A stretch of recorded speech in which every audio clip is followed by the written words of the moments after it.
don't know, I think about to start and move on again shortly. How are the feet? Terrible. I bet you'll start and try to move. It takes quite a while to get them going again. So. But it was just nice sat in the sun for a few minutes. I'm looking forward to that finish line. I'm looking forward to taking my shoes off and just wearing flip flops for a week. Oh my.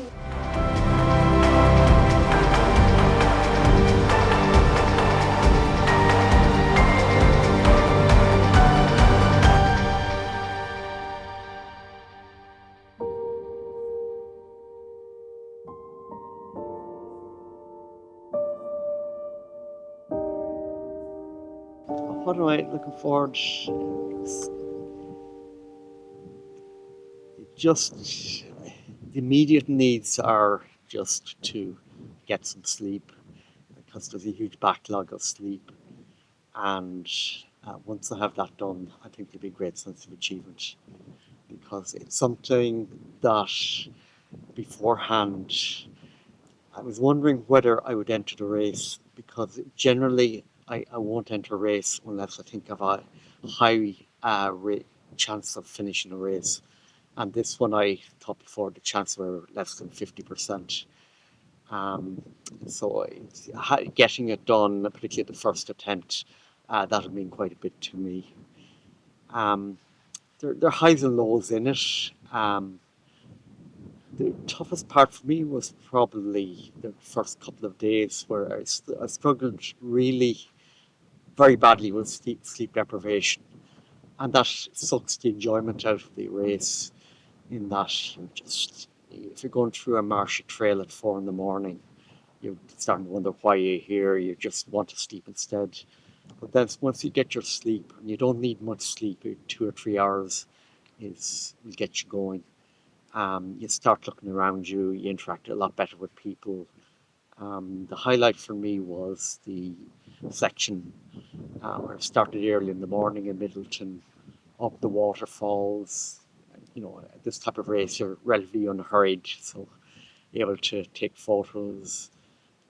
Then you had the beautiful U-shaped valley, and then lovely cafe, mixing with the people there, and then topped up the day then with Crossfell, which is almost perfect conditions.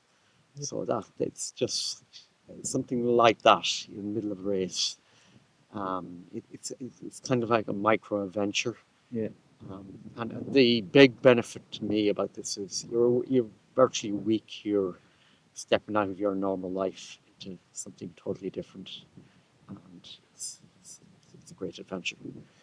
And you said obviously you don't tend to enter races unless you know you've got a good chance of completing it. That's generally what I've done in the past. That's why I was a little bit reluctant to go and enter this.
I don't want to talk about that.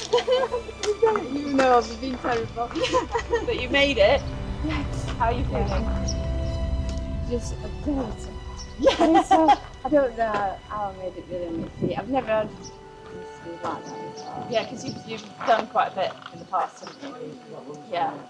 And what about the heat on the Chiliots? How was that? It was crazy today. Yeah. It's been brutal. It's got hotter and hotter to Yeah. the day, so Yeah. the last is Yeah. definitely. Yeah. And what's your motivation been for doing this? Oh, I don't know. It's just an adventure. It's different. Although it's the same part of the thing, it's completely different.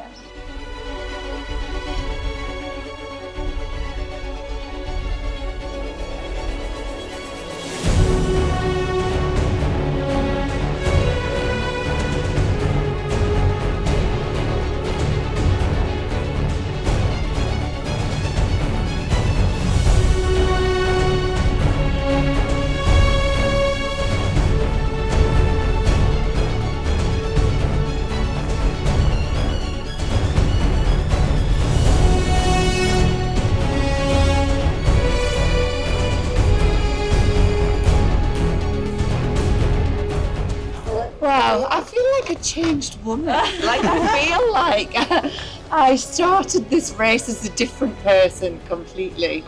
I've been through so much. You got your voice back. You're here. I've got my voice back.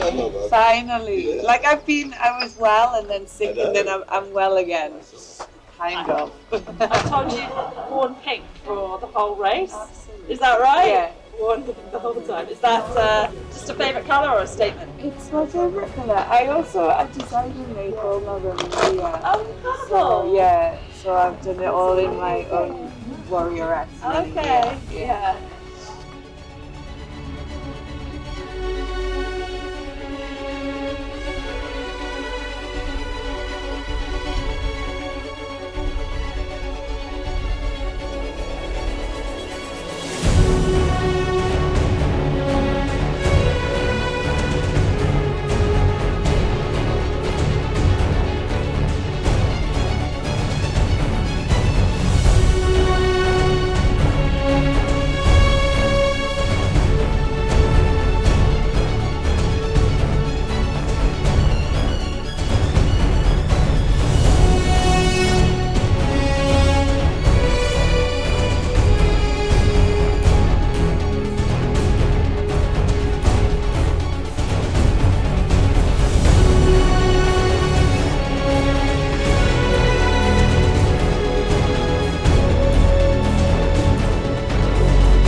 Today she's finished the Montane Summer Spine Race.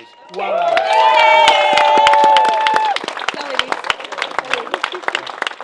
And with that, we bring the 2025 Montane Summer Spine Race to a close. It's been a special year this year. Record-breaking performances in the Sprint South, a brand new race in the Sprint North, phenomenal comebacks from athletes gone by and new athletes putting times and markers down on the course. Everyone has encapsulated what the Montane Spine Race is all about: grit, determination, and human beings overcoming exceptional odds. No stories are left untold from this race. There's hundreds of different reasons to find yourself on the Pennine Way, but there's one thing they all have in common. It's this sense of community. It's this feeling of coming across the line, seeing the people you care about the most, the people you've met once at a checkpoint 100 miles down the course, and the people you've known your entire life, standing together, arms in arms, to witness and welcome you as you do something exceptional. And that is pretty special. 16 years ago, our final finisher Gillian picked up running, and now she stands here on the week of her 50th birthday on the finish line of the Montane Spine Race. Along the way, she's met countless volunteers, supporters, friends, family, trail angels, medics, media, and everyone else in between who's cheered her along her way. And in that gritty and determined journey to make it to the finish line, to add her name to the roster of people that have crossed this line, she has encapsulated the spirit of the Spine Race. It's not about doing something hard. It's about doing something hard together, forming that community and celebrating our love for the trails, for the outdoors, and for the Pennine Way together. And here, she's done it. This has been the Montane Summer Spine Race 2025. Thank you ever so much for watching, and we'll see you in January.